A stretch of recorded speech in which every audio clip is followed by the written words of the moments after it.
не имеете права даже общаться. Досмотрите это видео до конца, и вы узнаете, как шиза наших властей крепчает с каждым днем. Подписывайтесь на наши обновления и точно будете в курсе всего самого актуального. Хорогский городской суд приговорил местного поэта и видеооператора к 11 годам колонии за сотрудничество с комиссией 44, созданной в дни ноябрьских событий 2021 года из числа активистов гражданского общества Горно-Бадахшанской автономной области. Родные Муяссара Саданшоева, известного как Муяссари Кахистони, сообщили 5 июля, что поэт и активист был обвинен по статье 305 «Измена государству» Уголовного кодекса Таджикистана.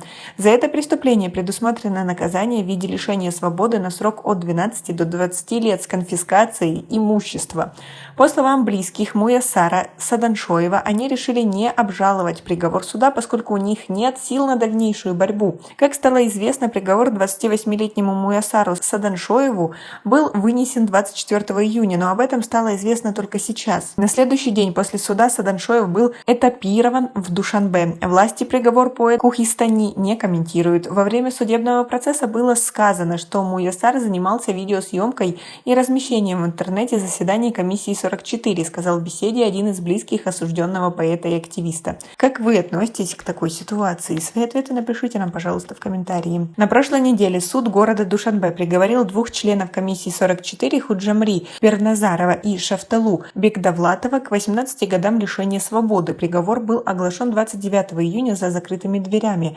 Представитель гражданского общества ГБАО сообщил 30 июня из Хорога, что Перназарова и Бекдавлатова обвинили в организации несанкционированного митинга. Ситуация в Хороге, как известно, обострилась 25 ноября прошлого года, когда во время проведения операции силовиков был убит Гулбидин Зиябеков. Комиссия 44 была создана в Хороге в дни ноябрьских событий из числа активистов гражданского общества ГБАО. 6 представителей комиссии 44 входили в состав группы следователей Генеральной прокуратуры и военной прокуратуры Таджикистана, расследовавших ноябрьские события в Хороге.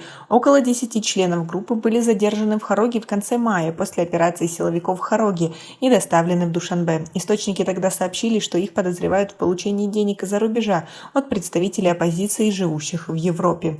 Подробности дел гражданских активистов получить очень сложно, поскольку власти не допускают на судебные процессы родственников и независимых журналистов. По официальным данным, жертвами контртеррористической операции, проведенной силовиками в Рушанском районе ГБАО в мае этого года, стали 16 местных жителей. Сообщается о задержании 220 участников акции протеста. По неофициальным данным, число погибших в Рушане составляет около 40 человек. Как вы относитесь к тому, что когда создавалась эта комиссия, власть согласилась с ее существованием и сказали, что они будут сотрудничать с ней и вместе найдут выход из ситуации? Теперь, как мы видим, их просто сажают за решетку. Вот так вот и отстаивай свое личное мнение в Таджикистане. Как вы относитесь ко всей этой ситуации? Напишите нам, пожалуйста, в комментарии. У нас пока на этом все. Оцените наше видео подпиской и лайком. До скорой встречи!